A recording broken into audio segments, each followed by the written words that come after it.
Oh, hello there and welcome back to my channel. My name is Georgina and I am the Honest Vocal Coach. Today I am in my crystal shop. I also sell hippie clothing, but today I'm going to be doing a little bit more Eurovision. But don't panic, my channel is returning to other things, including Girls Aloud. Oh, I have had the best news this morning about Girls Aloud. They start their tour tonight and I might be going a few times, so you're going to have to watch out for that one because there's some exciting news and a bit of an announcement coming on that one. Today, I'm going to be looking at the best vocals from 2024 Eurovision.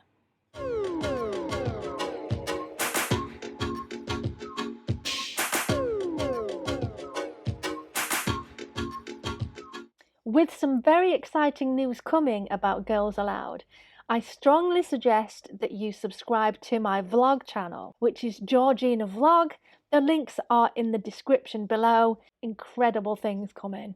So what I have done is put together some clips of my absolute favourite vocals from Eurovision 2024. Now I know the title says best vocals, but these are essentially my favourite vocal moments from the competition. Now I know this year was just...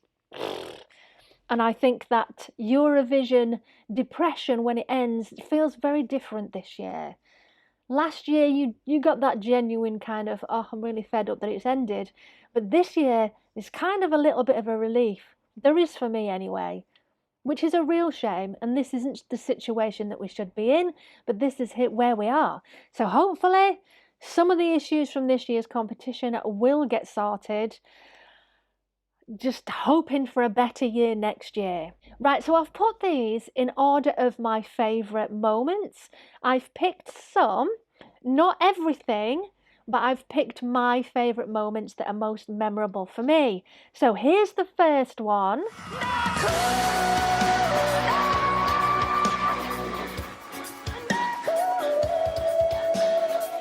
So first one is Norway, and this was a real shame in that they were right down the bottom of the list. They totally didn't deserve it, but it was a song that I didn't know if many people were going to get, and unfortunately they didn't really get it.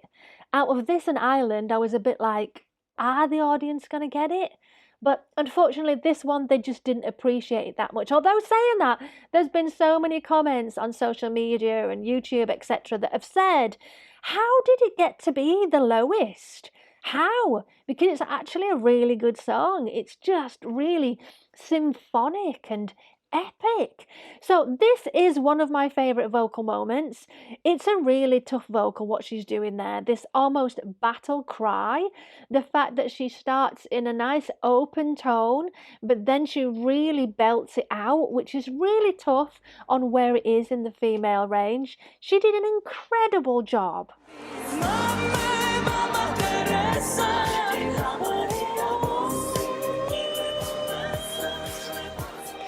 Okay, so this next one is Ukraine. Now, what I really loved about this, well, the whole performance was pretty epic, if I'm honest. I think the blend of the two performers worked incredibly well, the rap with the singing, but the singing was so distinctive. She had this belt that sustained throughout the entire of the song, but then she also had these head voice moments, which were really, really slick. She changed from the chest to the head voice so smoothly, and that nice open awe that she had was just fantastic. Very, very well supported, and it's a clean sound. She didn't go for distortion in any way. It's very much a clean sound. Epic.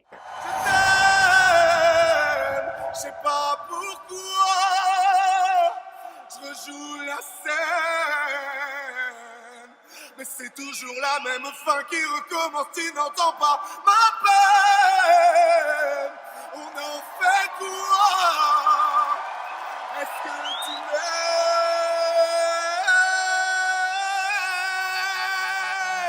m'aimes? Okay, so this one, I can't have my list of my favourite vocals from Eurovision without this one in there. Now, this is actually a clip from the semi-final, not the final, because I did feel that he kind of wore his voice out. By the time we got to the final, it just wasn't as vocally good as earlier on. His voice did sound like he'd kind of over-pushed it. But this is such a cool idea. The fact that he knows he has a big voice. I don't know if it's his idea or somebody else's idea, but stepping away from the mic like that and the distance between him and the mic, it's massive. It's not just a little bit, it's a real distinct distance. I don't know if they turn the mic sensitivity up at that moment when he steps back, but he's fantastic. His voice was definitely one of the best in the competition, and this moment was just one of the best vocal moments from the competition. Oh, and the distortion at the end is just exquisite, but you can just tell he's just taking it over the edge just that little bit, and I do fear for him, and we kind of figured that out by the end of the week, by the end of the competition, that he's probably overpushed it a little bit too much.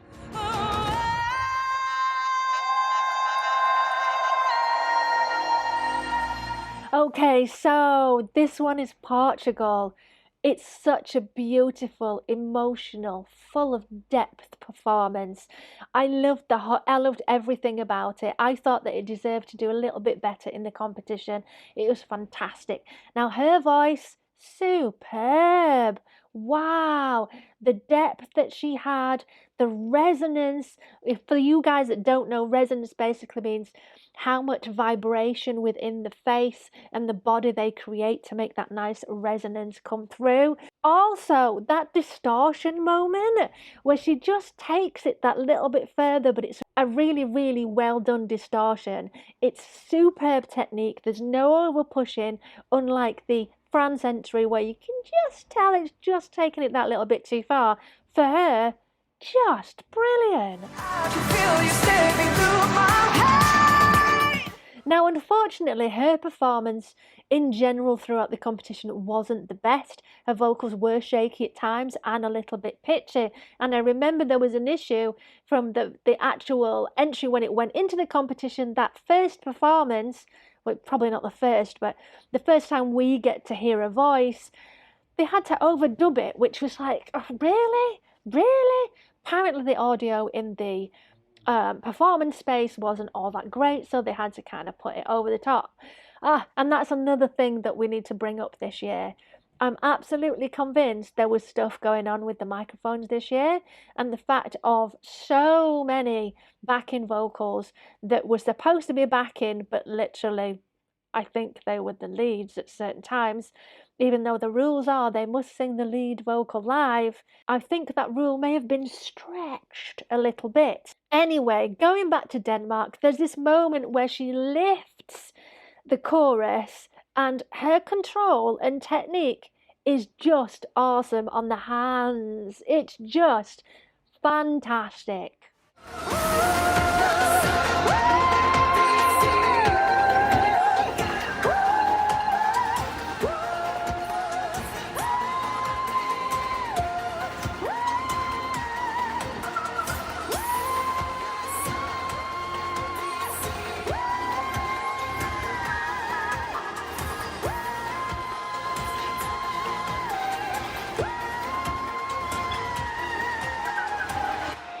Okay, now we're looking at Slovenia. Wow. I asked my subscribers yesterday on this very channel in the community section, so please check out the community section from time to time, whose vocals they appreciated most. You guys said Israel, Slovenia, France, and definitely Bambi Thug. Oh, Portugal as well. Check out the comments actually underneath the community post so you can actually see what people said. Anyway, Slovenia, her voice was so flawless in every single performance, so consistent.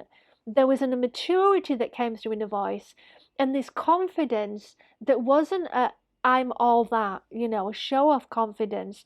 It was just a natural knowing that she knew she has an awesome voice, and she absolutely does. And the last moments of that song were just fantastic. And the fact as well She gets thrown into the air. It's just brilliant.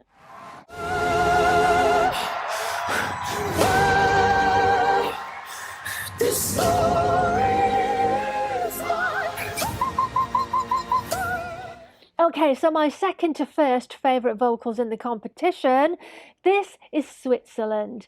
Now, Switzerland had general great vocals all the time, very consistent, very much like Slovenia. There were no off nights, no off performances, none at all. Unlike some others, for example, Musty, when the party's over, some of the live performances pre-final were a little bit on the dodgy side, but Nemo, are we saying Nemo or Nemo?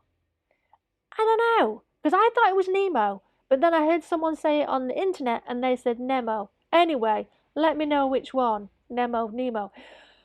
Their vocals were flawless, and my favourite moment is the high classical element where it's broken, it's so good! Oh my god! Right, so my number one favourite vocals from the competition were pretty much all of the vocals from Bambi Thug. Romance, still and more.